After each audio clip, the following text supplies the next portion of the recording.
Molti potrebbero pensare che sia inventato, ma davanti a voi c'è una storia vera. Normalmente, l'amore materno è considerato incondizionato e sincero, ma questo caso vi farà dubitare di tali concezioni.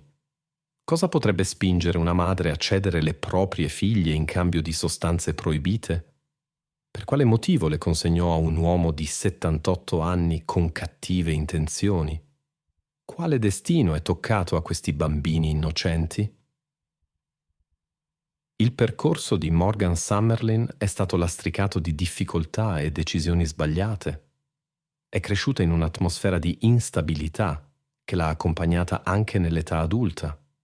Fin dalla giovinezza ha osservato la lotta delle persone per la sopravvivenza e ha imparato che a volte la necessità dell'esistenza offusca aspirazioni e speranze. La vita adulta di Morgan non è diventata più facile. È caduta nelle grinfie di una dipendenza che ha iniziato a dettare le sue decisioni e a influenzare le sue relazioni. La dipendenza da sostanze proibite ha creato un circolo vizioso di difficoltà che l'ha spinta ad azioni che hanno lasciato conseguenze negative non solo per lei, ma anche per chi le stava intorno. Il suo ambiente sociale spesso soffriva di problemi simili, il che peggiorava solo la situazione. Invece di aiutare, i legami di Morgan hanno solo rafforzato la sua dipendenza e peggiorato la sua condizione. La sua lotta con la dipendenza non ha influenzato solo lei stessa, ma ha anche determinato il suo stile di vita e l'ha portata su un percorso con una triste conclusione. Nonostante il caos nella sua vita, Morgan è diventata madre di 2 figlie. I bambini amavano sinceramente la loro madre e cercavano, come tutti i bambini, protezione e cure da lei. Ma la dipendenza di Morgan le impediva di adempiere pienamente ai suoi doveri genitoriali. Le sue abitudini hanno preso il sopravvento, privandola della possibilità di offrire alle figlie la stabilità necessaria.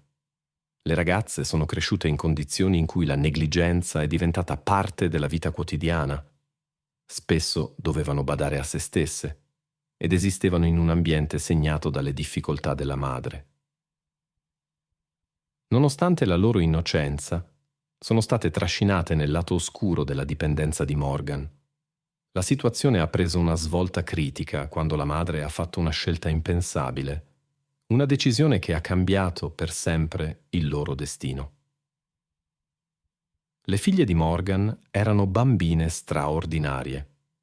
Nonostante l'instabilità, si distinguevano per intelligenza, curiosità e ottimismo. La figlia maggiore mostrava una bontà naturale, si prendeva costantemente cura della sorella minore e cercava di trovare gioia nelle piccole cose della vita quotidiana. Mostrava una saggezza che andava oltre i suoi anni e spesso assumeva il ruolo di custode quando la madre falliva.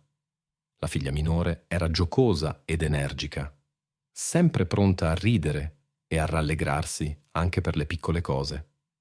Tra le sorelle esisteva un legame inseparabile, basato sulla fiducia e una comprensione condivisa della loro difficile realtà. La resistenza che questi bambini mostravano andava chiaramente oltre la loro età. Anche vivendo in costante incertezza, mantenevano un'incredibile forza interiore e purezza infantile. Il loro sorriso poteva illuminare qualsiasi stanza e i loro sogni erano davvero infantili, ampi e luminosi. Le sorelle spesso condividevano piani per il futuro, come sarebbero andate a scuola, avrebbero viaggiato e assolutamente vissuto in una casa accogliente e tranquilla. Ma dietro i sorrisi si nascondeva una silenziosa tenacia. Dovevano semplicemente esistere in un mondo in cui gli adulti, che avrebbero dovuto essere protettori, le lasciavano ripetutamente senza supporto. Nonostante i rari momenti di felicità e la fede in un futuro migliore, la vita quotidiana delle sorelle era determinata dalla difficile situazione con la madre e le sue dipendenze. A casa regnavano il disordine e un senso di paura. Il cibo era spesso scarso e non di rado si addormentavano senza aver cenato. L'elettricità poteva essere interrotta per i debiti, i vestiti erano solitamente vecchi e troppo piccoli. La casa stessa era in uno stato di abbandono e rifletteva la negligenza che era diventata la norma della loro esistenza. I parenti raramente le visitavano e l'apparizione di estranei solitamente non presagiva nulla di buono. Le dipendenze della madre portavano adulti inaffidabili nella loro vita. Le sorelle dovevano stare in prossimità di estranei che suscitavano in loro disagio e paura. Conflitti, urla e azioni imprevedibili erano all'ordine del giorno nella loro casa. Non conoscevano una routine quotidiana regolare, nessuna certezza per il giorno successivo o la presenza di una persona che le avrebbe protette dai problemi. Le sorelle impararono rapidamente ad adattarsi, valutando intuitivamente l'umore degli adulti per prevedere come sarebbe andata la giornata. Ma anche in queste condizioni si sostenevano a vicenda e traevano forza dal loro legame fraterno. Il mondo esterno non era nemmeno piacevole. Le sorelle raramente si fidavano abbastanza degli adulti nell'ambiente circostante o a scuola per chiedere aiuto. Raccontavano poco della loro situazione domestica, in parte per paura che non sarebbero state credute, in parte perché non riconoscevano la normalità della loro situazione. Per loro questa era una vita normale e speravano che un giorno sarebbe cambiata. Sebbene i bambini cercassero con tutte le forze di mantenere la loro spensieratezza e gioia, il mondo circostante non risparmiava le loro anime fragili. Le abitudini di Morgan la spingevano ad azioni che andavano oltre la comprensione. Nella lotta contro un impulso insormontabile si rivolse all'anziano Richard Office, che aveva 78 anni. Questa non fu una decisione spontanea sotto l'influenza del momento, ma si sviluppò in una scelta sistematica e consapevole. Questi incidenti cambiarono fondamentalmente la vita delle sorelle, che avevano sperato in cure materne e protezione, ma si trovarono invece ad affrontare prove inimmaginabili. Richard Office era una figura chiave in questa situazione inquietante. La svolta arrivò attraverso un'improvvisa manifestazione di coraggio, che cambiò per sempre la storia di queste sorelle. Dopo molti anni di negligenza e difficoltà incomprensibili, le sorelle raccolsero la forza di condividere la loro storia. Non fu facile per loro rompere il silenzio. Erano ancora Cindy e Megan, che portavano segreti troppo pesanti per la loro età. Ma nel profondo riconobbero che un ulteriore silenzio era impossibile. La loro decisione di svelare la verità fu il primo passo per porre fine alle loro prove e ristabilire la giustizia. In uno di questi giorni, la sorella maggiore, tormentata da una costante paura, decise di raccontare tutto a un adulto in cui, come credeva, poteva avere fiducia. Non importava se fosse un educatore, un consulente scolastico o un amico di famiglia. Questa persona simboleggiava la speranza. Con dita tremanti e sussurri esitanti, la maggiore delle sorelle iniziò a sollevare il velo sulla loro vita domestica. Raccontò di uno strano visitatore della loro casa, di situazioni inquietanti che accadevano e dell'inattività di loro madre. All'inizio parlava con esitazione, come se temesse di non essere creduta, ma non appena superò questa barriera, le parole sgorgarono da lei. Anche la sorella minore si unì e completò il racconto con i propri ricordi. Ciò che le sorelle rivelarono causò sgomento. Raccontarono della loro madre, Morgan, che le usava come merce di scambio per determinati scopi. Menzionarono le visite di un certo Richard Office, un uomo anziano di 78 anni, che forniva alla loro madre queste sostanze in cambio di tempo con le sorelle. Condividere questi ricordi era straziante, ma trovarono il coraggio di descrivere eventi che nessun bambino dovrebbe mai vivere. Nelle loro voci si mescolavano paura e sollievo, il timore delle conseguenze e allo stesso tempo la liberazione che finalmente la verità fosse stata pronunciata. L'adulto a cui si affidarono ascoltò con profonda compassione e preoccupazione. Era evidente che non si trattava di invenzioni o esagerazioni. Le loro parole portavano il peso di un'esperienza reale e dolorosa. L'adulto agì, senza indugio. La situazione andava oltre una questione familiare che si sarebbe potuta ignorare. Le prove che le sorelle avevano sopportato richiedevano l'intervento immediato delle autorità competenti. Dopo aver contattato i servizi appropriati, gli eventi si svilupparono rapidamente. I rappresentanti dei servizi di protezione dell'infanzia riconobbero la gravità della situazione e avviarono un'indagine. La priorità era garantire la sicurezza delle sorelle. Furono tolte dalla custodia della madre e portate in un ambiente protetto sotto la supervisione di professionisti. Questo passo fu un punto di svolta nella vita delle sorelle. Per la prima volta dopo tanto tempo si trovavano in un luogo dove non dovevano vivere in costante tensione. Nel corso delle indagini, gli ufficiali condussero conversazioni dettagliate con entrambe le sorelle per ricostruire un quadro completo degli eventi. Per queste conversazioni furono coinvolti professionisti qualificati, capaci di trattare con adolescenti in situazioni delicate. Crearono un'atmosfera di fiducia in cui le sorelle si sentivano sicure e capivano che ora c'erano persone pronte a proteggerle. La maggiore delle sorelle mostrò un sorprendente autocontrollo nonostante la sua età. Raccontò delle frequenti visite alla residenza di Richard Office, della costante sensazione di paura e di come loro madre ignorasse le loro richieste di aiuto. La sorella minore, sebbene parlasse meno, completò il racconto con dettagli importanti che aiutarono gli investigatori a comporre un mosaico completo dell'accaduto. Le testimonianze delle sorelle si rivelarono un elemento decisivo nella formulazione delle accuse contro Morgan Summerlin e Richard Office. Le autorità giudiziarie iniziarono a raccogliere prove materiali a sostegno delle dichiarazioni delle sorelle.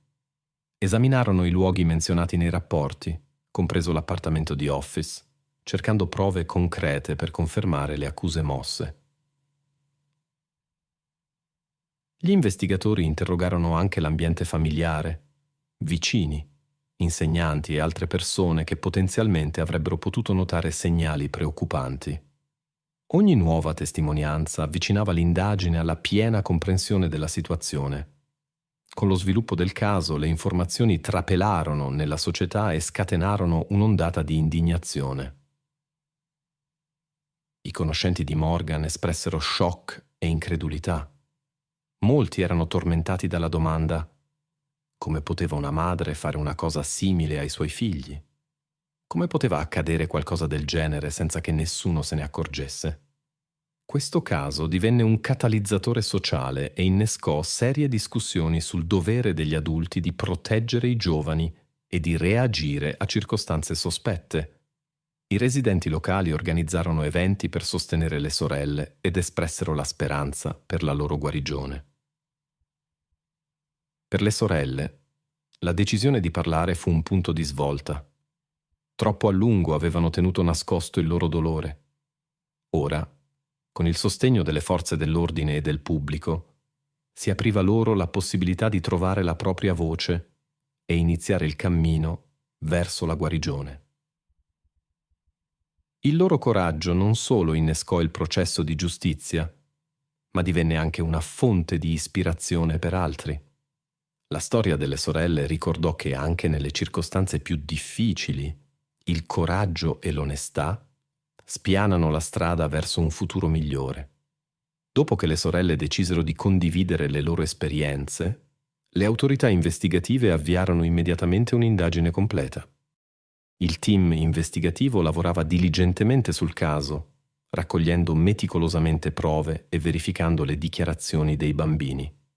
Ogni elemento dell'incidente fu documentato attentamente e gli esperti analizzarono tutti i possibili indizi per ricostruire un quadro completo dell'accaduto. Morgan Summerlin, la madre delle ragazze, fu presa in custodia poco dopo l'inizio dell'indagine ufficiale. Le forze dell'ordine trovarono prove inconfutabili del suo coinvolgimento nell'organizzazione di inquietanti incontri con Richard Office. Presto fu arrestato anche lo stesso Office. Il suo coinvolgimento fu confermato da prove fattuali e testimonianze di bambini. La documentazione di osservazioni, testimonianze ed opinioni di esperti formò un quadro unitario che coincideva con i racconti delle ragazze. L'efficienza e la metodologia delle forze dell'ordine erano commisurate alla gravità della situazione. La loro priorità non era solo nel ripristino della giustizia, ma anche nel garantire sicurezza e un senso di chiusura per le due giovani persone che avevano attraversato prove così difficili. La fermezza della posizione delle autorità mostrava la loro intenzione di ritenere responsabili sia Morgan che Office. Le circostanze del caso suscitarono risonanza pubblica. Le notizie sul tradimento si diffusero rapidamente, gettando vicini, educatori e altri membri della comunità in uno stato di profondo shock. I conoscenti di Morgan e dei suoi figli non riuscivano a comprendere come tali incidenti potessero accadere nelle immediate vicinanze. L'indignazione si intensificò con l'emergere di ulteriori informazioni. La consapevolezza che la madre potesse cedere i suoi figli per ottenere sostanze proibite, insieme alle azioni calcolate dell'uomo anziano, provocò massicce richieste di giustizia. Per sostenere i bambini furono organizzati eventi speciali. Molti offrirono aiuto per la loro riabilitazione. Personaggi pubblici sottolinearono l'importanza di proteggere i minori vulnerabili e prevenire situazioni simili.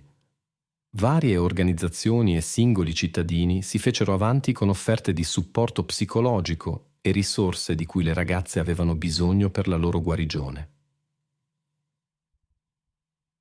L'indignazione pubblica stimolò anche discussioni su problemi più globali di maltrattamento, negligenza dei doveri genitoriali e i pericoli della dipendenza incontrollata.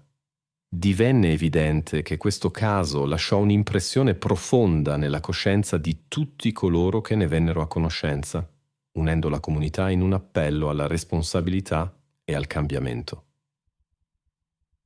Durante l'indagine, Morgan Summerlin fu sottoposta a interrogatori approfonditi da parte delle forze dell'ordine.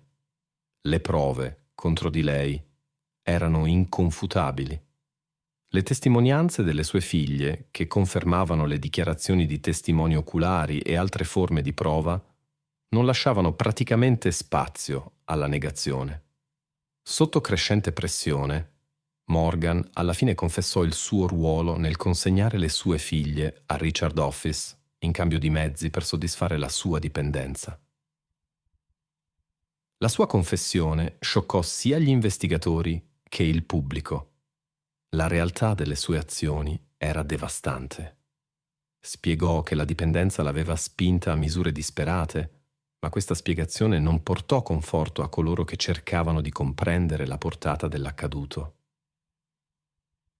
Aveva abbandonato le sue figlie in modo inimmaginabile, mettendo il suo bisogno al di sopra della loro sicurezza e benessere.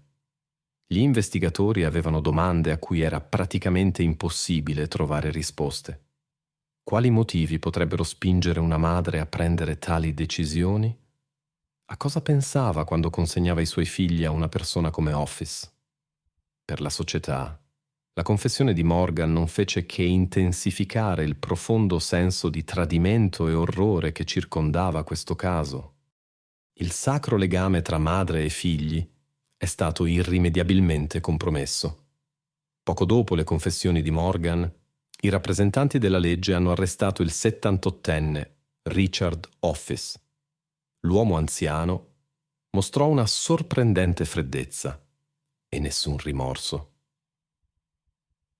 Durante tutte le conversazioni con gli investigatori, mantenne un modo di comunicazione distaccato e rifiutò categoricamente di riconoscere il danno inflitto ai bambini.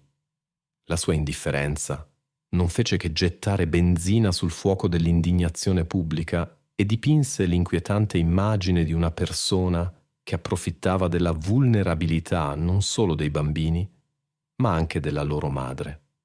Le forze dell'ordine ricostruirono la cronologia dei suoi contatti e scoprirono una serie di incontri tra lui e Morgan. Le circostanze del suo comportamento inappropriato scossero l'immaginazione e le prove contro di lui non lasciarono spazio a dubbi. Filmati di telecamere, testimonianze e perizie. Tutto indicava il suo coinvolgimento. Tuttavia Office non offrì né parole di pentimento né alcuna spiegazione per le sue azioni.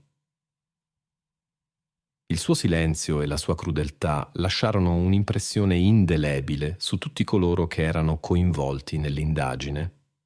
La reazione del pubblico all'arresto di Office fu immediata e severa. Quando le informazioni sulla sua cattura apparvero nei media, le persone espressero la loro indignazione sui social network e nelle discussioni pubbliche. Il solo pensiero che una persona di età così avanzata potesse commettere azioni così inaccettabili verso i bambini sembrava impensabile. Il suo arresto fu un passo importante verso la giustizia, ma fece poco per placare l'indignazione collettiva di coloro che seguivano lo sviluppo degli eventi.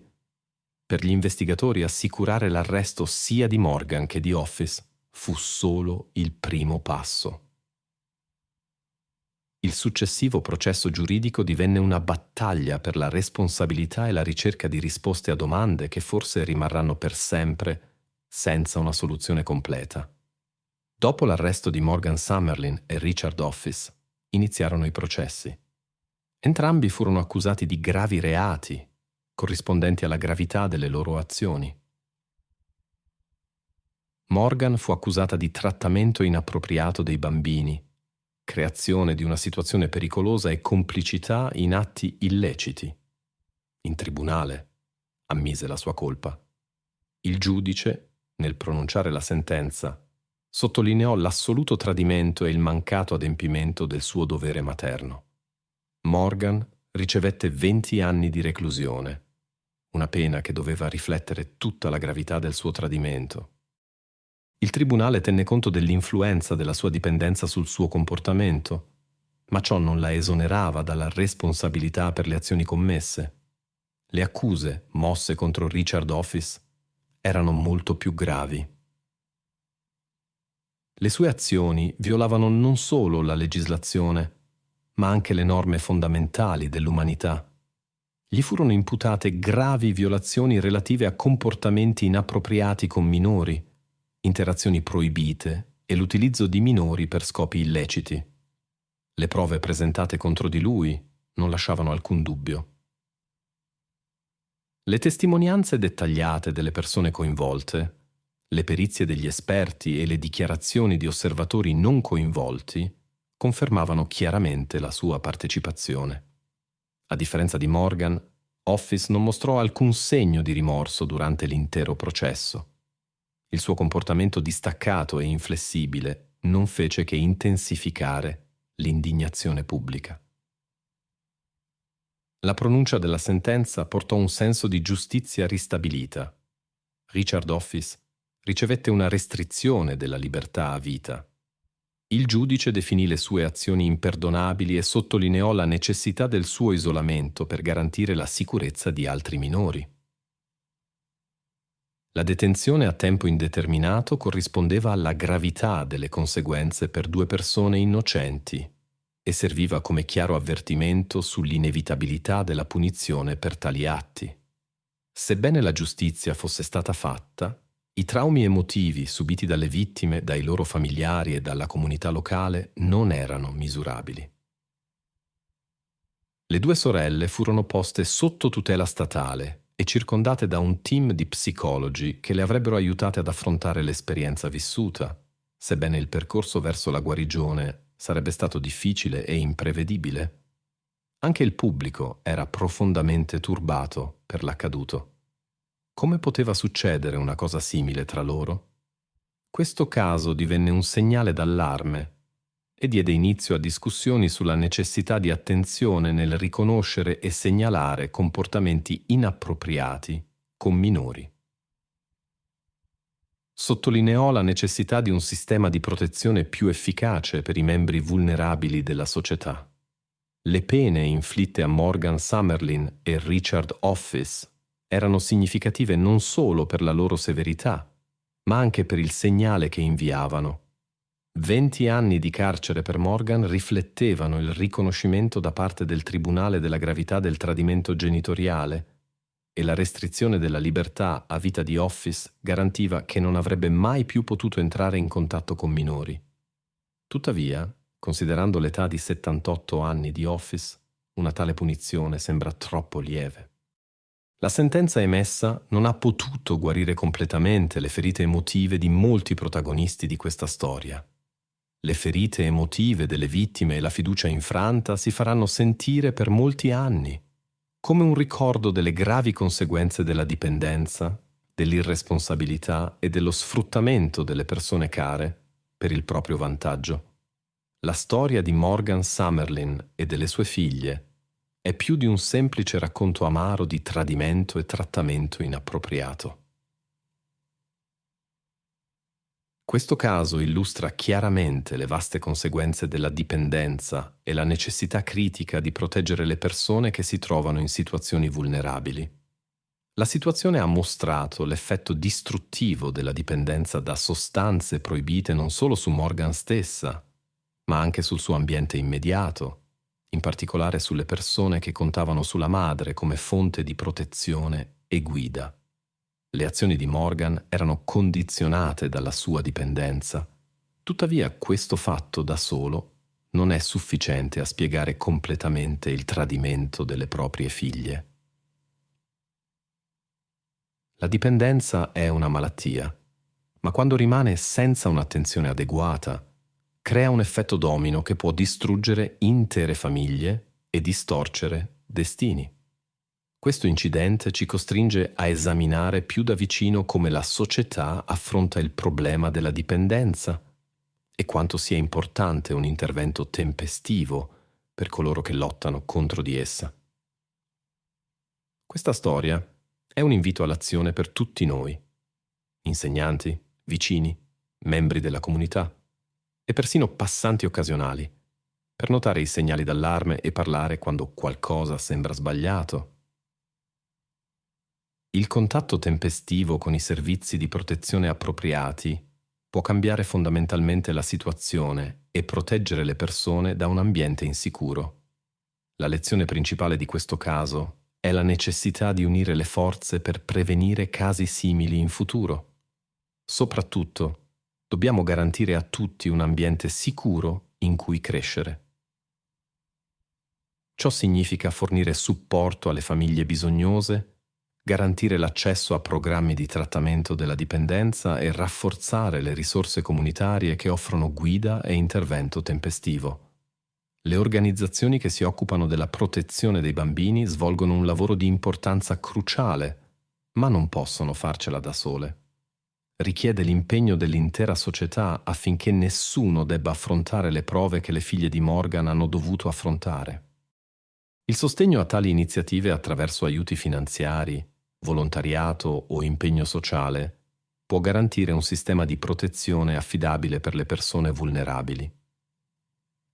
L'ampliamento della conoscenza sulle vere conseguenze delle dipendenze può ridurre la condanna e motivare le persone con problemi a cercare aiuto nelle fasi iniziali. La diffusione di informazioni sui segni di trattamento inappropriato, negligenza e sfruttamento dovrebbe diventare parte integrante delle discussioni pubbliche, in modo che i cittadini possano agire quando vedono qualcuno in una situazione sfavorevole. Sebbene questo caso susciti sincera compassione, offre anche un'opportunità di apprendimento e miglioramento. Questa storia ci costringe a confrontarci con le sgradevoli realtà della dipendenza e della negligenza, fornendo allo stesso tempo l'opportunità di apportare cambiamenti sostanziali. La storia delle figlie di Morgan Summerlin non deve essere dimenticata. Al contrario, dovrebbe ispirarci a creare una società in cui tutti possano vivere in sicurezza, circondati da attenzione e con la possibilità di uno sviluppo completo. Nonostante la loro giovane età e le prove inimmaginabili che le sorelle hanno dovuto affrontare, hanno trovato il coraggio di raccontare la verità. Il loro coraggio non solo ha rivelato l'amara realtà, ma ha anche assicurato che i responsabili ricevessero una pena adeguata. La loro fermezza di fronte a tali difficoltà è una testimonianza della forza dello spirito umano. Anche nelle circostanze più tristi, hanno resistito coraggiosamente e hanno condiviso le loro esperienze non solo per la propria protezione, ma anche per salvare altri da un destino simile. Ricordiamo queste persone coraggiose e lasciamo che le loro voci ci ispirino ad agire, sia sostenendo organizzazioni che combattono i trattamenti inappropriati, segnalando segni di pericolo o semplicemente mostrando amore e attenzione nella vita di ciascuno. Insieme possiamo creare un mondo in cui ognuno possa vivere in sicurezza, circondato da amore e libero dalla paura.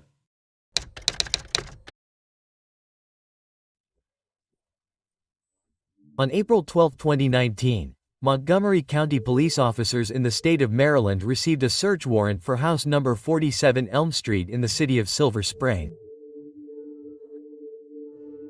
The three-story house with white picket fence and manicured lawn was no different from the other homes in this respectable area. The homeowner, 54-year-old Robert Clark, a physics teacher at the local college, was not present during the search. He was in custody on tax evasion charges. What officers discovered in the basement of Clark's home prompted even seasoned officers to call for backup and psychological support. According to the report by investigator Michael Green, who led the operation, none of the officers present were prepared for what they saw. Forensic scientist Sarah Jenkins, who had worked in the police force for 26 years, later confessed in an interview. "I will never forget that smell and those eyes staring at us from the darkness." But what led police to the house on Elm Street if Robert Clark had originally been arrested for tax fraud? The story began 3 years earlier, and the central role was played not by federal agents but by neighbors who began to notice oddities. Elm Street was considered one of the most prestigious and quiet areas of Silver Spring. Homes here had been passed down through the generations. Most residents had known each other for decades. Robert Clark's appearance in 2016 aroused some curiosity, but no concern. The new neighbor seemed a bit reserved, but polite and well-read. He moved in May 2016, recalls Elizabeth Horn, a 72-year-old retiree who lives across the street. "My husband and I brought him a cake to welcome him. Robert thanked us and even invited us to tea a few days later. A regular guy, a bit nervous, he talked a lot about his job. Nothing suspicious."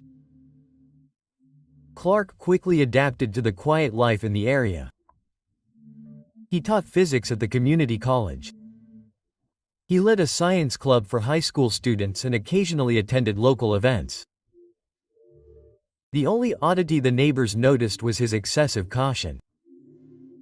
Clark installed an advanced security system with multiple cameras and motion sensors in his home. The first unusual sounds were heard by Iveson about 3 months after Clark moved in. Marta and James White, whose house was a few blocks away from house number 47, first noticed the strange noises. "It wasn't exactly crying," James White says, "more like a muffled sound like a child's voice repeating something monotonously. We thought it was the television or radio. It was about 11 p.m. We were sitting in the backyard." The White family paid no attention to it. There were quite a few families with children in the area, and the sound wasn't particularly loud or disturbing. However, a few weeks later they heard a similar noise again, this time louder. I was sure the sound was coming from Clark's house, James says. But he lived alone, he didn't have any children. I haven't seen guests with children come over either. By December 2016, the noises became regular. Neighbors could now hear them, especially those whose homes were closer to Clark's. The type of noises also changed. What had previously sounded like monotonous talking now often sounded like crying or sobbing. The noises almost always started after 10 p.m. and could last until dawn. We began to joke that Clark had a ghost in the house, recalls Teresa Gonzalez, the neighbor on the left. But the jokes quickly ended when my husband clearly heard a child's voice screaming, "Help! Help!" Quote. It was February 2017, around 2 a.m. The Gonzalezes called the police, but the officers who arrived found nothing suspicious. Clark was home, let the officers in, showed them the main rooms, explained that he had recently installed a home theater in the basement and that the neighbors were probably hearing noises from the movies. The officers did not have a search warrant for the entire house and did not go down into the basement. After the police visit, the noises stopped for a few weeks. Neighbors decided their fears were unfounded, and the incident gradually faded into obscurity. In April 2017, however, Elizabeth Horn, while watering her flowers early one morning, noticed Clark carrying several large boxes from his car into the house. The boxes had holes in them, like those used for transporting animals. "Remember, I thought he had brought a dog or a cat?" When I asked him, he became visibly nervous and said it was equipment for his laboratory. Then he quickly left. Over the next few months, neighbors noticed other oddities. Clark began ordering far more food than one person could possibly consume. Couriers regularly delivered packages. Garbage bags began to appear in the yard, which Clark, for some reason, was taking not to the local dump but somewhere in his pickup truck. But the most disturbing thing was the return of the nighttime noises. Now it was definitely a baby crying, Martha White says, and not a voice. Sometimes it sounded like there were several children there and they were, I don't know how to put it more precisely, talking in their own language. The sound was coming from somewhere downstairs, perhaps from the basement. At the end of 2017, several families again independently contacted the police. This time, the officers took the complaints more seriously, but during the inspection of Clark's house they still found nothing suspicious. The owner was polite. He showed them the basement where there was indeed a home theater and a small scientific laboratory related to his work. The investigator who conducted the inspection noted excessive cleanliness and organization in the house, but this was not a reason for suspicion. After the second police visit, Robert Clark became even more reserved, stopped attending public events. He rarely left the house except to go to work, and he built an additional fence in the backyard. The nighttime noises became quieter, but they did not stop completely. We began to doubt our own minds, Teresa Gonzalez confesses. Maybe it was really movie noises or maybe we developed a collective paranoia. The police checked the house twice and found nothing. The situation remained the same for another year. Neighbors occasionally heard strange noises, but they no longer called the police, as they saw no point in it. Robert Clark continued to lead a withdrawn life. However, he taught conscientiously at the college and did not violate any obvious laws. However, in January 2019, an incident occurred that changed the course of events. During a severe thunderstorm, there was a brief power outage in the area. The security systems, including the electronic locks on Clark's house, were temporarily disabled, and it was at that moment that the neighbors heard something that was impossible to ignore. On the night of January 24, 2019, a severe thunderstorm hit Silver Spring. At 11:47 p.m., lightning struck a transformer serving several streets, including Elm Street. The power was out for 18 minutes. For most residents, it was a minor inconvenience. For Robert Clark, it was a disaster. "I'll never forget those screams," says David Gonzalez, Teresa's husband. As soon as the lights went out, a sound came from Clark's house that sounded like several children screaming at once, not out of fear, but as if they'd seen an opportunity and were trying to get attention. The screams were so clear that virtually every neighbor within a 5-house radius heard them. Some ran into the street with flashlights to see what was happening. In the darkness, they saw Robert Clark running around his house in a panic, checking doors and windows. He was yelling into his phone, James recalls. "Something like the system is down, come here quickly, they might run away." When he saw us, he immediately ended the conversation and ran into the house. A few minutes later, an unmarked black truck pulled into Clark's yard. 2 men in dark clothing got out of the vehicle and quickly went into the house. By then, the screaming had stopped.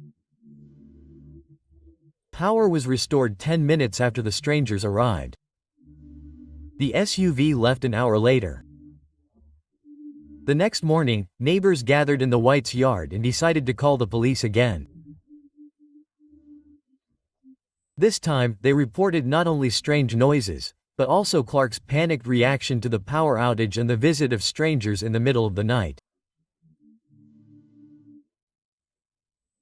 Investigator Michael Green, who took the report, took it very seriously, requesting access to surveillance footage from neighboring homes and interviewing all residents on the street.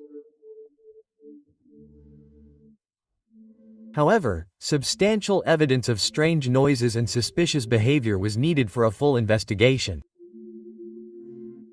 "We did not have sufficient evidence to obtain a search warrant," Green explains in his report. "Previous checks had revealed no violations. Let's start with covert surveillance of the home and a background check on Mr. Clark." A check of Robert Clark's identity uncovered some interesting details.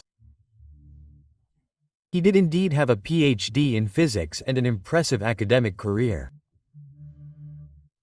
However, his biography, which was a gap of 5 years, from 2011 to 2016, contained no information about him.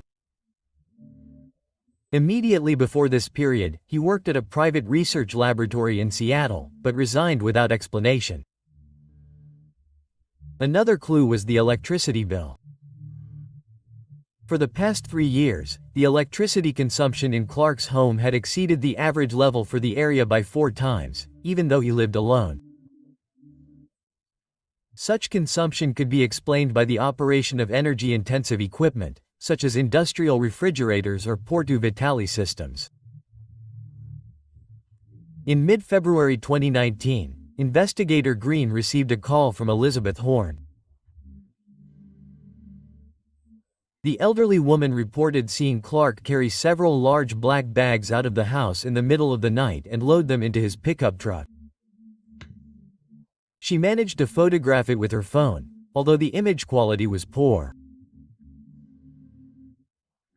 "I couldn't sleep and I saw the lights," Horn said. Robert was dragging these bags and they were moving. "I was worried that someone might be inside. So I took a picture." Examination of the footage couldn't definitively confirm that there was a living being in the bags, but it did strengthen police suspicions. Green applied for a permit to track Clark's vehicle through PS and was granted permission to install hidden cameras trained on the ASA, a public area home. On March 1, 2019, the surveillance yielded its first serious result. The cameras recorded Clark carrying a small bundle that looked like a baby wrapped in a blanket out of his home in the middle of the night and handing it to a masked person waiting in the same manner. He discovered it the night of the blackout arrived. The image quality was not enough to definitively say that it was a baby, Green explains. But the size and shape of the bundle, as well as the extreme caution with which Clark carried it, prompted immediate action. Police began following the SUV but lost it in the city's industrial area. Attempts to identify the owner through street surveillance cameras failed. As it turned out, the vehicle was using license plate obscuring technology. By mid-March, investigator Green had gathered enough evidence to request a search warrant for Clark's home, but he initially decided to seek more direct evidence. He arranged for an unofficial visit from social services, which were apparently conducting a routine fire safety check in the area. "I wanted someone to officially enter the house unannounced," Green explained.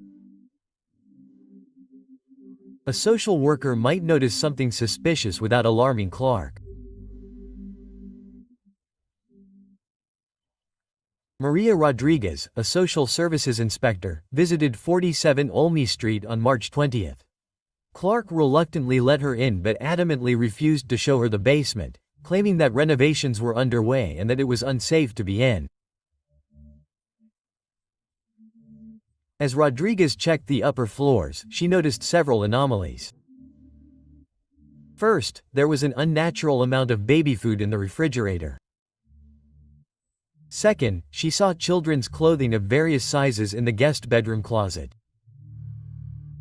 Third, medical gloves and several syringes without needles were on the kitchen table. Rodriguez's most disturbing observation came as he passed the closed door to the basement.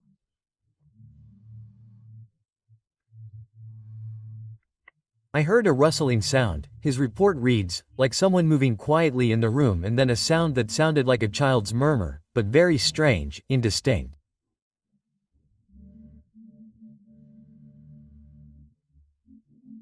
When he asked Clark if there were children in the house, he became nervous and said that his grandchildren sometimes visited and he kept things for them. The visit ended quickly, but the information Rodriguez gathered was crucial in obtaining a search warrant. However, before police could act, another incident occurred. On March 28, at about 2 a.m., neighbors heard loud noises coming from Clark's home.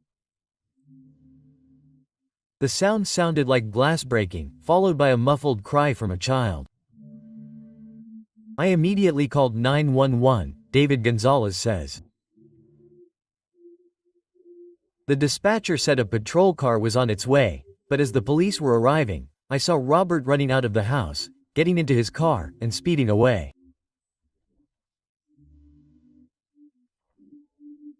Arriving officers found that the back window of the house leading to the basement was broken. This gave them the legal right to enter the house without a search warrant to investigate a possible break-in. Officers entered the house through the back entrance and began their search. In the basement, they discovered signs of a struggle and small drops of blood on the floor leading to the exit. However, no persons or obvious evidence of a crime were found. The house was placed under surveillance and Robert Clark was listed as a wanted man. His car was found abandoned 50 miles from Silver Spring next to a bus station. A check of records showed that a person resembling Clark had purchased a ticket to New York. On April 5, 2019, Robert Clark was arrested at John F. Kennedy Airport while attempting to leave the country on a false passport. He was initially arrested for forging documents and tax evasion, charges that were easier to prove. This gave investigators time to gather more serious evidence. After Clark's arrest, Detective Green finally obtained a full search warrant for house number 47 via degli URLA. On April 12, a team of investigators entered the house.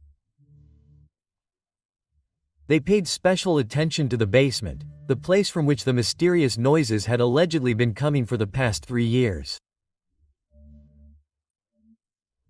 What the officers saw when they descended the stairs changed their view of human cruelty forever. The basement of house number 47 via dei Salazzi consisted of 3 rooms. The first room, to which the steps led from the ground floor, was actually set up as a home theater and a small workshop. Exactly what the officers had seen during previous searches. There was nothing suspicious in this part of the basement, except for an unusually sturdy metal door in the back wall. This door seemed completely out of place in a residential home, Detective Green recalls. Industrial steel, electronic lock, thermal insulation. You would expect a door like this to be more like a research center or a bank vault. The keycards for the door were not found, but forensics technicians managed to bypass the electronic protection. Behind the door was a room of about 30 square meters set up like a high-tech medical laboratory. The walls were covered with soundproofing material. Here were computers, medical equipment, refrigerators with medicines and blood samples. On the tables were notebooks full of formulas, graphs and notes in Clark's handwriting. Most of the records were encrypted, but some pages contained understandable text, descriptions of experiments, observations, dosages of drugs. There was information on several subjects numbered from 1 to 17, reports criminologist Sarah Jenkins. Descriptions of reactions to various stimuli, behavioral changes after the administration of drugs, measurements of brain activity. It all looked like scientific research, but conducted in clear violation of all ethical rules. The most disturbing thing, however, was discovered behind the third door. Unlike the sturdy metal door between the first and second rooms, this door was made of ordinary wood with a small window made of reinforced glass. 6 heavy-duty locks hung on it. Behind this door was a room that the police report called a holding cell. The approximately 40 square meters room was divided into sections by transparent partitions. Each section contained a bed bolted to the floor, basic sanitary facilities and a feeding trough, similar to those used in zoos. There were people in 3 of the sections when they were searched, but not the ones the officers expected. We were prepared to find abducted children, judging by the noises the neighbors had heard, Green says. Instead, we found adults, but in a highly unusual condition.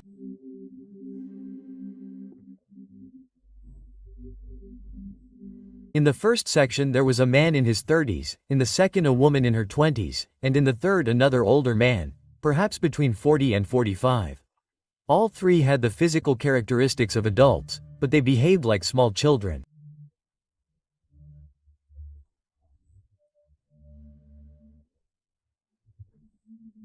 When the police entered the room, they showed neither fear nor surprise. Instead, they began to make sounds similar to the babbling of small children trying to speak.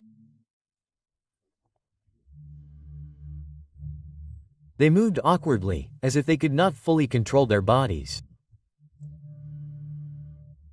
A look of childish curiosity was frozen on their faces. He had been a police officer for 26 years and this was the strangest thing he had ever seen, Jenkins confesses. These people were physically adults, but they behaved like children under the age of 3. They did not actually behave as if their minds had been altered.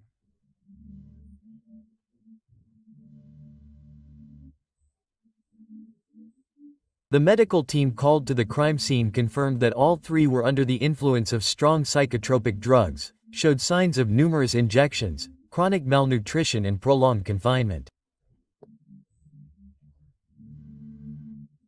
According to estimates, Ari had spent at least 2 years in the basement. Identifying these people became a priority task. There were no personal belongings or documents in the detention room. In each section there was only a sign with a number and a date.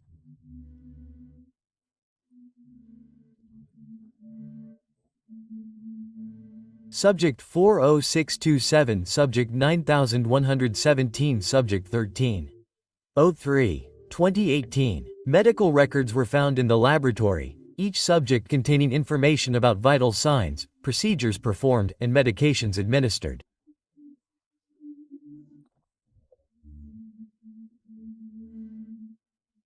However, the most shocking were Clark's notes on the progress of regression in mental reduction to a childlike state. Judging by these records, Clark was deliberately trying to return adults to a childlike state, explains Dr. Eleonora Fisher. A psychiatrist called in to investigate used a combination of psychotropic drugs, hypnosis, sensory deprivation, and experimental techniques that we still do not fully understand. During further examinations of the laboratory, hundreds of hours of video recordings were discovered. In them, Clark conducted sessions with the subjects, administered various medications, and conducted experiments on perception and memory. The recordings were dated June 2016, practically immediately after he was transferred to the laboratory. In one of the safes, investigators discovered documents for the subjects' missing persons. These were people who had disappeared in the previous 3 years in various federal states. Subject 4. He turned out to be Michael Dorsey, a 32-year-old computer programmer from Chicago who had disappeared while on a business trip to Washington. Subject 9 was Sarah Klein, a 26-year-old nurse from Baltimore who had disappeared while walking home from work. Subject 13 was Thomas Baker, a 43-year-old homeless man from Philadelphia who had not been reported missing. Clark deliberately selected individuals who either would not be searched for or would be searched for far from Silver Spring, investigator Green observes. Most of the victims were loners without strong social ties, traveled frequently, or led irregular lifestyles. The most disturbing discovery, however, awaited the police in the farthest corner of the lab.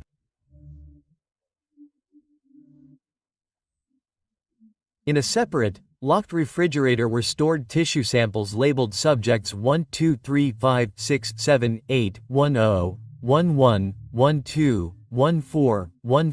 15, 16, 17. Forensic scientists confirmed that the tissue was human.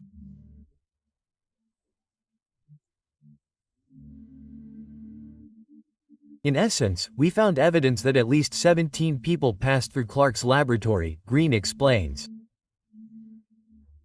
Where are the other 14 and what happened to them? This became the main question of the investigation. A partial answer was found in Clark's notebook, where he described in detail the conclusion of the experiments with unsuccessful subjects. According to these notes, many subjects could not withstand the procedures applied to them. Some died from overdoses of the preparations, others developed irreversible brain damage. Still others showed unacceptable forms of regression. They became aggressive or completely lost the ability to take care of themselves. The bodies of the unsuccessful subjects, he probably carried away in those bags that the neighbors had seen, Green hypothesizes. We found records of trips to remote areas of the Shenandoah National Park. We launched a search operation there. The 3 survivors were taken to a specialized medical clinic. Their condition was assessed as physically stable, but psychologically extremely serious. An initial examination revealed that they had been exposed to a combination of powerful psychotropic drugs, many of which were not approved for clinical use. These drugs literally altered their brain chemistry, Dr. Pfizer explains. They were not pretending to be children. They were actually perceiving the world with the cognitive abilities of a 3-year-old. At the same time, they had retained some adult motor skills, creating an unsettling dissonance. As Clark's notes were deciphered, it became clear that he was conducting experiments in mental regression, attempting to return the adult brain to a childlike state. The motives for these experiments remained unclear until investigators discovered a personal diary hidden in a cubbyhole behind a bookcase in Clark's bedroom. The diary shed light on the story of a man his neighbors had considered simply a secretive scientist. Robert Clark's diary began with an entry dated September 4, 2011, a date that coincided with the beginning of a 5-year gap in his official biography. Today I lost Emily. Doctors say there is no hope. Her brain is irreversibly damaged. My baby is just a shell now, but I know she is still in there. I will find a way to bring her back. Emily Clark, the suspect's 7-year-old daughter, died in a car crash in 2011, investigator Green explains. She was in a coma for 3 months before Clark made the decision to remove her from life support. Subsequent diary entries reveal a story of a grief-stricken person who refused to accept her daughter's death. Clark began using her scientific expertise to study brain function, neuroplasticity, and the possibilities of restoring cognitive function. At first, she skirted the boundaries of the law. She worked at research centers and collaborated with scientists studying brain injury. But in 2013, the tone of the diary changed. Clark writes about the stupidity of mainstream science, the ethical constraints that hold back progress, and the need to act independently. He mentions a theory that became the basis for his later work. If it's impossible to restore an adult's damaged brain, it might be possible to return it to a more plastic, infantile state and begin the restoration from there. He was essentially looking for a way to neurochemically reset an adult brain to a child's state, Dr. Pfizer explains.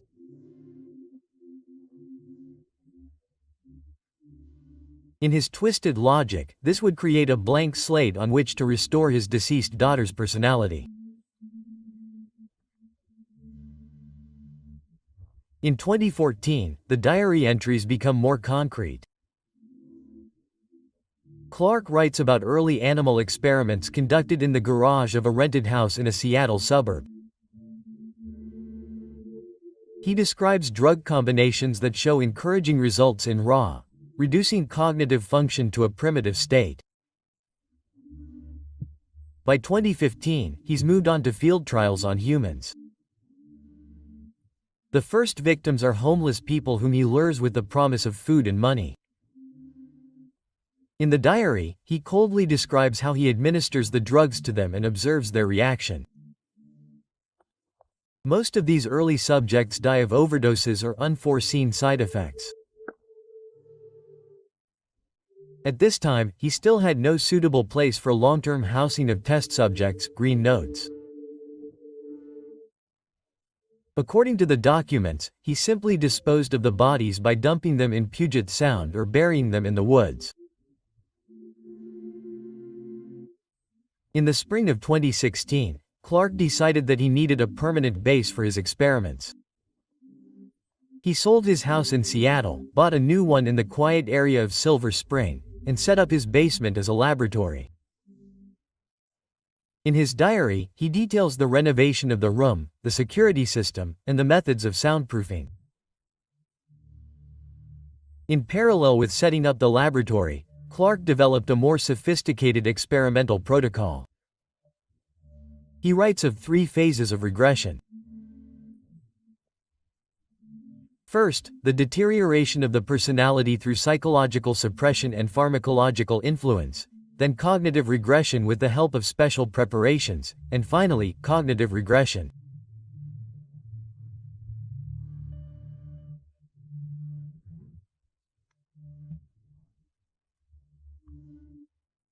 By this point, he had already gone far beyond the bounds of simple madness, comments Dr. Fisher. He created an entire pseudoscientific methodology with graphs, tables, and a rating system. It was crazy science, but conducted with a terrifying methodology. In the documents after the transfer to Silver Spring, Clark regularly mentions his subjects, their progress or failures. He describes how he improves his methods, changes dosages, and combines preparations. By 2018, he believes he has achieved stable mental regression in several subjects. Subject 9 shows consistent signs of functioning at the 30 to 36 month level. We read in an entry from November 2018. He recognizes simple shapes, uses basic language, and shows age-appropriate emotional reactions. Preparation for the 3rd phase is complete. The 3rd phase, according to the diary, was the most disturbing part of Clark's plan. He intended to upload his daughter's memories and personality into the regressed adults. To this end, he collected Emily's DNA from preserved personal items, studied neurotechnologies for memory stimulation, and experimented with psychedelics that he believed could open the mind to imprinting. The ultimate goal wasn't just to revert adults to a childlike state, Pfizer explains. He wanted to create an empty vessel that could then house his daughter's personality. Essentially, he wanted to recreate Emily in someone else's body. Clark never achieved this goal. His experiments led to various forms of regression, but none of the subjects became the perfect vessel. Some lost all cognitive function and fell into a near-vegetative state. Others retained fragments of their adult selves, which Clark called contamination. A third group developed unexpected psychotic symptoms. In January 2019, after a power outage and an accident that nearly caused the subjects to escape, the tone of the journal changes. Clark writes of the inevitable discovery and the need to complete the work or move it to a safer location.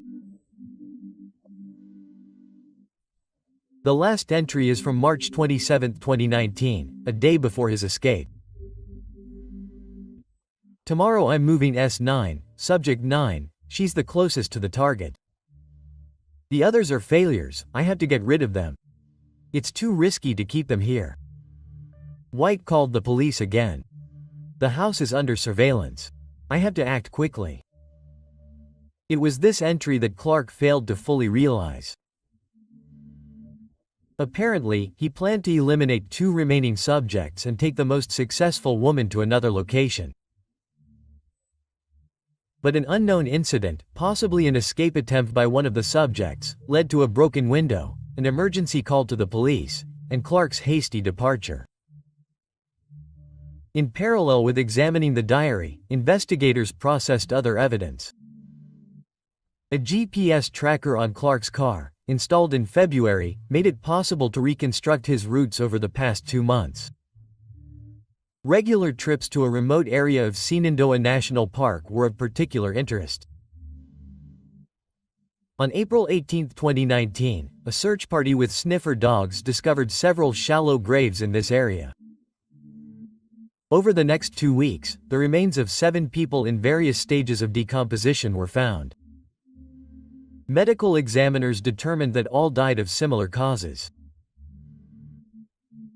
One had combined drugs that caused cardiac arrest or respiratory failure. These people were Clark's failed experiments, Green says.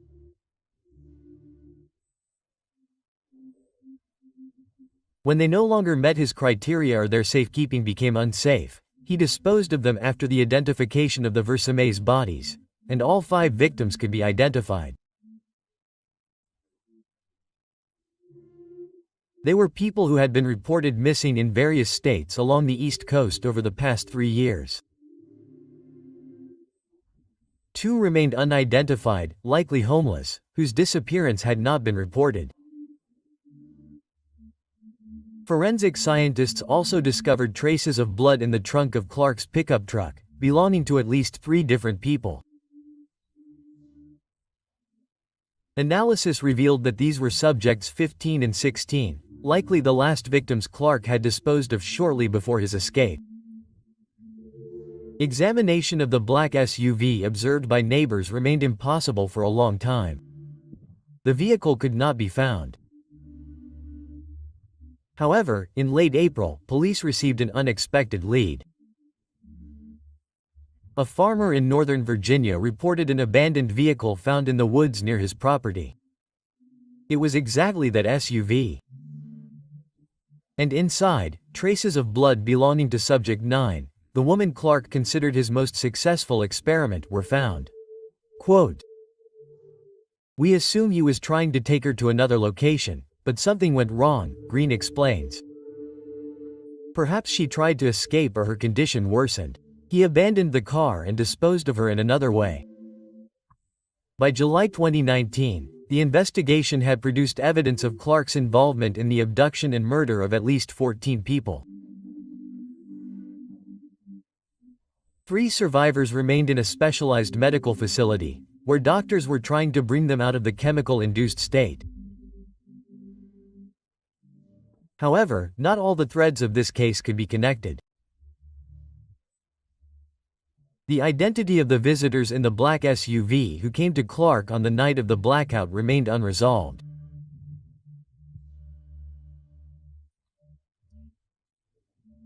The fate of the subject, the woman Clark had taken out of the house shortly before his escape, also remained unknown, and more importantly, investigators were unable to determine whether Clark acted alone or had accomplices. The answers to these questions could only be found in the mind of Robert Clark himself, but obtaining them proved no easy feat. After his arrest, Clark refused to make any statements. During initial questioning, he maintained complete silence and stared at a dot on the wall. A psychiatric report classified him as sane, capable of understanding the nature of the charges and participating in the trial. But Clark remained silent. It was not a tactical silence on the advice of his attorney, investigator Green explains. He simply shut down as if he had decided that the outside world was no longer worthy of his attention. The only time Clark broke his silence was on May 14, 2019, when investigators showed him photographs of 3 surviving subjects. He looked at the images and a grimace of disgust crossed his face. "Failures. They are all failures," he said, and fell silent again. Despite the suspect's lack of cooperation, the investigation continued. Investigators methodically reconstructed his movements over the past 3 years, interviewed former colleagues, and analyzed financial transactions. Little by little, a more complete picture emerged. It turned out that Clark received funds from several sources. In addition to his teaching salary, larger sums were regularly deposited into his accounts by anonymous donors through offshore companies.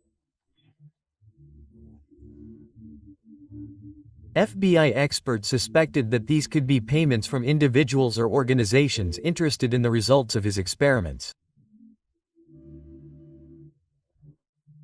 "We found Cryptogear photo correspondence on one of his computers," FBI Special Agent Alice Chimora reports. Clark sent progress reports to someone codenamed Sponsor. In response, he received not only money, but also methodological recommendations and sometimes specific requests for certain types of experiments.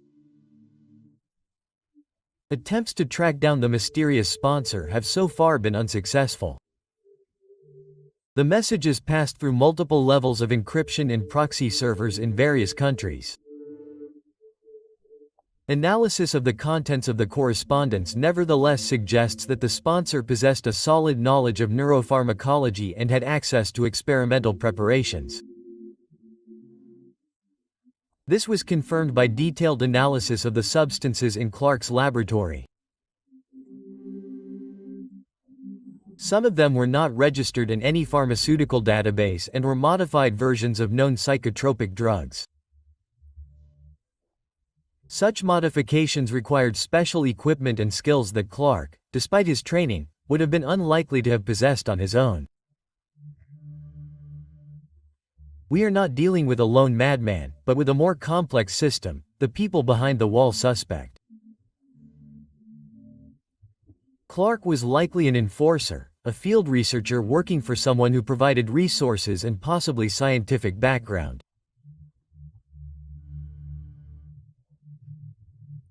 The theory about possible accomplices received further confirmation when the security technicians discovered a logo on the inside of the metal door in the basement that did not correspond to any known company. The symbol depicted a stick figure resembling a human being in a diamond shape and the abbreviation RMI.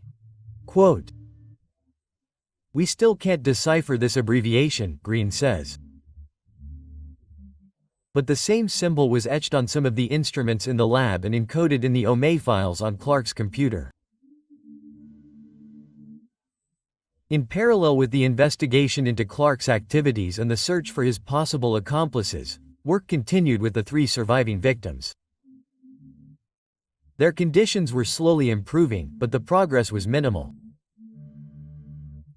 The problem was not just the impact of the drugs, although that was unprecedented, Dr. Fisher explains. These people had been subjected to a complex set of psychological manipulations. Clark literally erased their personalities and partially replaced them with artificial constructs. This is not something that can simply be detoxed from or cured. By July 2019, Subject 4, Michael Dory, began responding to his real name and recognizing family members in photographs.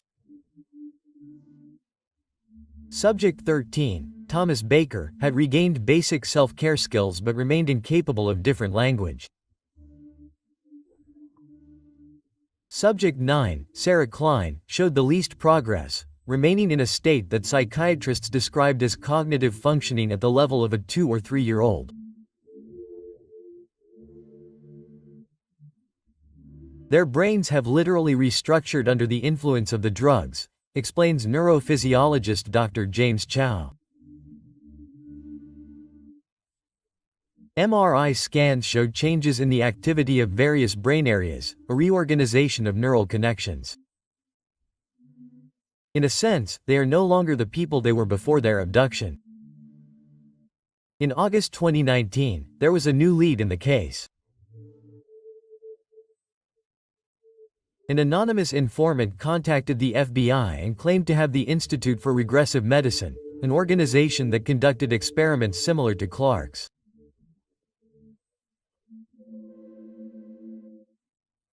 According to the informant, the acronym RMI stood for Regressive Medicine Institute. This person claimed that the institute was funded by a group of wealthy individuals, many of whom had lost their children and were obsessed with bringing them back, the Chimora people report. But before we could arrange a meeting to obtain more detailed information, he disappeared. Attempts to track down the informant were unsuccessful. Her email had been created through an anonymous service, and her IP address changed regularly, suggesting advanced methods were used to conceal her identity. On September 8, 2019, another unexpected event occurred. Sarah Klein, subject 9, was found dead in her room at a specialized clinic. The official cause of death was cardiac arrest due to a previously undetected congenital condition. However, toxicology analysis revealed tramadol, the same experimental drug used by Clark, in her blood. How the drug entered her system under close observation remains a mystery, Green notes. Surveillance cameras in the clinic hallway captured a blurry image of a person in medical attire entering Klein's room 3 hours before her death. This person has not been identified among the clinic's staff. Sarah Klein's death prompted heightened security measures. The other 2 survivors were moved to a locked federal medical facility with witness protection. Robert Clark's trial began in October 2019. He was charged with kidnapping, unlawful confinement, conducting illegal medical experiments, cruelty, and murder. A total of 17 charges were brought against him, each carrying a life sentence. Clark continued his course of action. Total silence and no reaction to events. His court-appointed lawyer attempted to build a defense of insanity, but psychiatric reports consistently found the defendant to be sane. He is not insane in the traditional sense, explains Dr. Pfizer, who appeared as an expert witness at the trial. He is fully aware of his actions, their consequences, and their illegality. His experiments were methodical, deliberate, with clear objectives. This is not the behavior of a person in a psychotic state. The trial lasted 7 weeks. The jury returned a verdict of guilty on all counts. On December 12, 2019, Judge Richard Holden sentenced Robert Clark to 7 life sentences without the possibility of parole.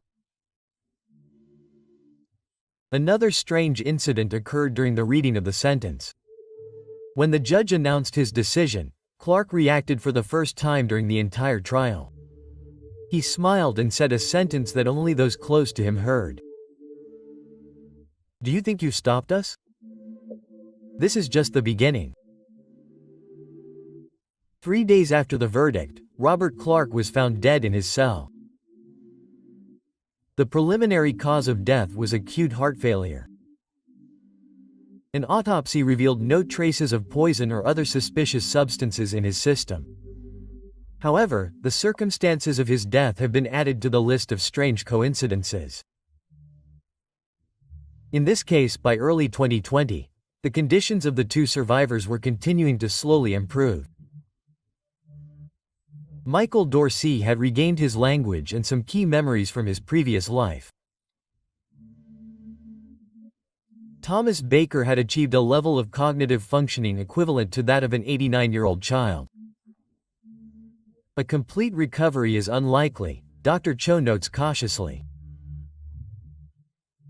But the progress they've made can now be considered a medical miracle, considering what they've endured. The investigation into possible accomplices of Clark and the mysterious RMI organization continues. The FBI has formed a special task force to investigate this aspect of the case exclusively. Agent Chimura, who leads the group, declines to comment on the current status of the investigation.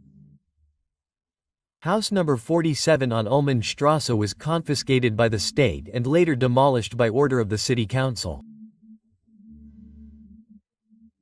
A memorial park is planned to be built in its place.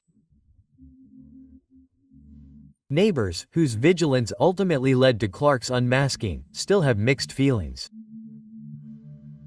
"We lived next door to a monster for 3 years," says Elizabeth Horn.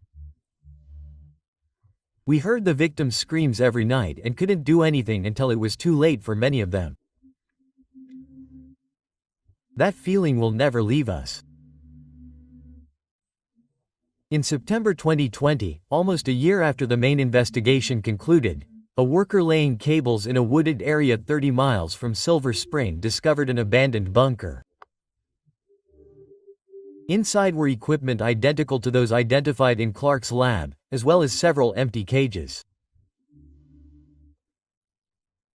The same symbol was painted on the wall, a human in a diamond shape and the letters R. The bunker was completely empty, thoroughly cleaned. No fingerprints, DNA or other traces were found. Experts have assumed that the room had not been used for several months. Quote, "We believe this was an alternate location for experiments by Clark or his accomplices," an FBI representative said during a briefing. The investigation continues. The bodies of 4 alleged victims of Clark have not yet been found, including that of a woman he carried out of the house shortly before his escape. The identity of the person who visited Sarah Klein before her death and who looked like a doctor has not been established. The mystery of the sponsor and the possible organization behind Clark's experiments remains unsolved. The inhabitants of Ullman Strasse no longer hear crying at night. But sometimes, James White confesses, it seems that these sounds still echo somewhere in the distance.